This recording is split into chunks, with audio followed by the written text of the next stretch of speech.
Welcome, heroes, villains, and those in between. In this video, I'll be covering part 2 of the Savior of Atlas Park, starting with the story arc, No More Fears. I hope you enjoy the video. After helping Matthew stop the Hellions from summoning a demon and finding out about the Arachnos' plan, the hero makes their way to the Promenade District to introduce themselves to Officer Fields. He's a rookie officer that has already earned a great reputation within the PPD. Just after he graduated the academy, the Shivan invasion happened and Officer Fields put his life on the line to help those in need, proving those without superpowers are also heroes.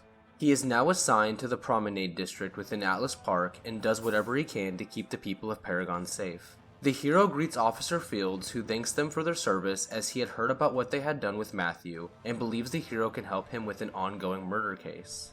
Larry Bote, a well-known local actor, was found dead near an office complex. He was supposed to be playing a major role in an upcoming charity event supporting those affected by the Galaxy incident. This isn't the first case involving the family, as his brother Joseph went missing during the Shivan invasion. Officer Fields believes this murder is linked to something much bigger than just a personal vendetta against the actor. He points the hero in the direction of Detective Pierce and suggests speaking with him as he is currently working the crime scene and may have more information. Arriving at the crime scene, Detective Pierce breaks down the situation. It looks as if Larry was trying to escape from someone after being badly wounded. He was unsuccessful in his attempt to get away, and whoever was after him took one of his kidneys and left the rest of his body to rot. The PPD have a witness in protective custody, but she refuses to talk, believing they won't keep her safe from the same fate if she speaks about what she saw. Detective Pierce believes the witness might be willing to talk if it's with a hero instead of an officer. The hero agrees to give it a shot and talks with the witness. The woman starts out saying she's not going to talk with anyone, but recognizes the hero as the one who defeated the Hellions. She begins to open up to the hero about the situation, believing with them on her side, she'll remain safe. Larry was being chased by the Vazalok as they were shouting at him about needing his parts. She had hid behind a dumpster as the Vazalok struck Larry down and cut him open to take his kidney, saying they were going to bring it to their guest, and disappeared into the nearby sewer entrance. The hero thanks the witness for the information and storms into the sewers to track down the culprits. Fighting their way through the sewer system, the hero makes sure to take down all that stand in their way in hopes of obtaining information on who the guest is and why they're taking body parts. The hero comes across a document on the body of one of the Vazalok. Written on it is the names of people attending the charity event and body parts listed next to them. The hero takes the list and heads to Officer Fields and fills him in on the situation. He believes this to be the work of Dr. Vazalok, describing him as a psychopath with a goal of creating the world in his image by making abominations with the body parts of people. Officer Fields insists the event still happen as those who survived the Galaxy incident are in dire need of support. He asks the hero if they could speak with Victoria Manuel, a retired hero who now owns the theater, and inform her about the Vazalok's plan. The hero makes their way to Victoria and brings her up to speed about the attack on the event. She's annoyed with the Vazalok for trying to stop her event, but insists she's too busy and believes the hero has what it takes to stop the attack. The hero makes a remark about Victoria being a retired hero, believing she could use her powers to help. She replies saying that it's been so long since she was a hero, it wouldn't do any good trying to be one now. Ending the conversation, Victoria says she received a message from the PPD stating the Vazalok were spotted near the theater. Not wasting any time, the hero makes their way around the neighborhood, defeating any Vazalok they come across. While cleaning up the area around the theater, a note written by Dr. Vazalok is found on one of the bodies. The note reads, "Bote will be the first to be tested. Those who have survived the Galaxy incident will have undoubtedly been exposed in some way to the Shivans or to the meteors. We must see what effects this can have on the human person, and if possible, how it can be used to improve our current procedures. Report everything you find to Bote. Signed, Dr. Vazalok." The hero calls Officer Fields and reads him the note. After hearing Dr. Vazalok's instructions, Officer Fields mentions a strange amount of power being used in the sewer and believes this could be linked to the experiments mentioned in the note, and encourages the hero to check it out. The hero arrives at the sewer entrance and prepares themselves, as they know they're walking deep into Vazalok territory. They battle their way through the hordes of Vazalok, eventually coming across a group of survivors who were supposed to be attending the event, but are now surrounded and about to be chopped up. The hero defends the group and defeats all the Vazalok, allowing the survivors to make it to safety. Continuing deeper into the sewer, the hero comes across Joseph standing on a walkway and confronts him. Joseph explains to the hero the reason behind the experiments, saying Dr. Vazalok promised all of his followers followers immortality, that the people attending the event are sacrifices for a greater cause so no one has to feel fear ever again. While Joseph is in the middle of explaining, Officer Fields radios the hero to tell them that Matthew Habashi obtained information about Joseph being powered by a machine giving him invincibility.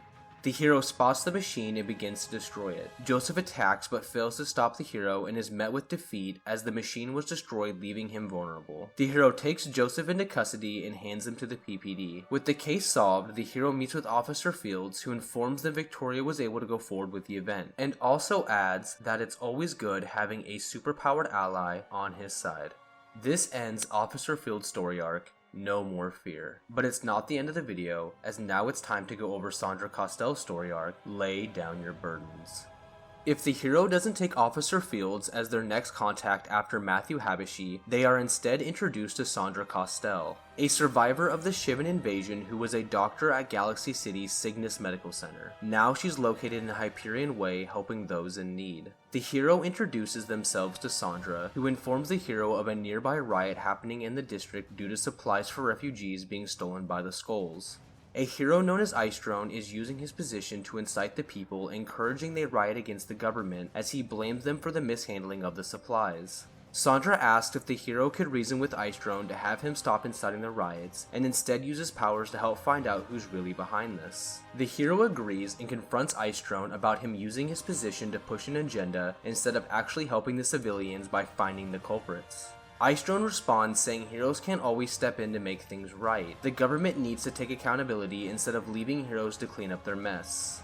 The hero questions Ice Drone's ability to be a symbol of hope for the people of Paragon and insists they will put a stop to the situation with or without their help, and sets off into the streets of Hyperion to take down the Skulls and return the supplies to those in need. While taking down Skulls around Atlas, the hero comes across a flyer in the pocket of a defeated Skull.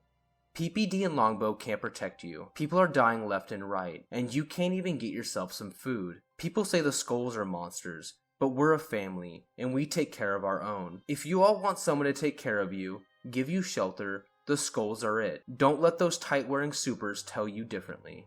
The hero takes the flyer to Sandra, who's appalled that the Skulls are trying to make themselves look like the good guys by offering the refugees shelter and supplies, the very same ones they've been stealing. Sandra says her patients have been telling her about someone who is willing to take care of them, and adds she hasn't seen those same people in a few days, and believes they've joined the Skulls in hopes of solace, adding Ice Drone could also be behind this, trying to push his agenda. She tells the hero there's a nearby park that the Skulls have been sending their new recruits and that it might be a good place to investigate for leads. Exploring the park, the hero comes across pieces of paper and puts them together to discover directions leading to a nearby office building that's being used for recruiting. There was also a note found with one of the papers. If you're reading this, then you're considering joining the Skulls. My name is Deborah Rosenfeld, a reporter with the Paragon Times. Please come find me near the specified office building before you go inside of it. Intrigued with the note, the hero meets with Deborah, who is shocked to see a hero as she wasn't expecting one to turn against the people of Paragon. The hero clears up the misunderstanding and explains they are investigating the Skulls, trying to find leads on who's responsible for the missing supplies. Deborah lets out a sigh of relief and says she's also investigating the same thing and was trying to use the recruits as informants. But now that a hero is here, she has a better idea, saying she can go into the office building and act as if she wants to join the Skulls to gather information. She'll be using a small camera to record everything that happens within the office while the hero watches and gives her backup if the Skulls catch on. The hero agrees to the plan as it would give both of them the information they need for their investigations. Deborah enters the office and makes her way to the Skulls recruiter. They immediately recognize her as a Paragon Times reporter. She convinces the recruiter she saw their flyer and wants to join the Skulls. The recruiter boasts about how the word must be spreading on how great the Skulls are if a prestigious reporter is willing to leave their career behind for a place amongst the Skulls. Deborah asks how they plan to support everyone who joins. The recruiter refuses to divulge on their secrets, but hints that they have access to a large supply of food and water that the Skulls happen to come across. He says she can get access to these supplies if she helps spread the word about them recruiting. Deborah responds saying she'll see what she can do and makes her way out of the office. She thanks the hero as she wouldn't have been able to get the information about the missing supplies if they wouldn't have been there. She believes Arachnos are behind this, just like with the Hellions, as their plan is to destabilize Atlas Park using smaller criminal groups. The hero thanks the reporter for her bravery and contacts Sandra to figure out the next step to take down the Skulls. Sandra answers the phone, but is in a state of panic, as she just got news that civilians in Hyperion Way are being attacked due to Deborah and her crew spreading the word on what the Skulls had been doing. This disrupted their operation, so they are now attacking all who refuse to join. Sandra begs the hero to help the people of Hyperion and prove there is still a symbol of hope for those in need. The hero ensures Sandra the Skulls won't get away with this and sets out to defeat all who dare hurt the people of Paragon. After busting up a few skulls, the hero comes across instructions written by a skull named Bonebreaker. Put down anyone who's too rowdy. Bring the rest back to the warehouse. If they won't be convinced that we're the only place to go, then we'll show them just how powerful we are. We'll kill the majority there, then leave the remainder to tell the others about what we can do. Signed, Bonebreaker. The hero makes their way into the warehouse and opens a freight door only to be greeted by Ice Drone. It seems Sandra was correct about him joining the Skulls. A fight breaks out between the two heroes, but Ice Drone is overpowered and eventually defeated. The hero continues their way through the warehouse in search of the missing supplies and Bonebreaker, but instead comes across a supply guard. Roughing up the guard gets him to give up information on Bonebreaker and the supplies location. The guard says Bonebreaker is in the warehouse preparing to ship the supplies. The hero makes their way to Bonebreaker in hopes of stopping him before he escapes. Lucky enough, the hero finds him at the last moment and confronts him and his crew. Bonebreaker and his men attack the hero, but end up being no match and are taken down and put into custody. This puts an end to the Skulls' operation, allowing the PPD to recover the supplies so they can be distributed to the survivors of Galaxy City. The hero returns to Sandra with the good news. She's overcome with joy and thanks the hero for recovering the supplies, as this is the first time she's seen any type of peace within Hyperion in a long time. Sandra also informs the hero that Matthew Habishi had gotten a hold of her, saying he had a new lead on the Arachnos, and to send the hero to Erentiri as he has more information regarding the takeover of Atlas Park. This ends part 2, and in the next video, I'll be covering the finale of The Savior of Atlas Park. Thank you for watching, please make sure to like and subscribe. And if you want to see me cover certain content, leave a comment down below. This is PRP Historian, signing off.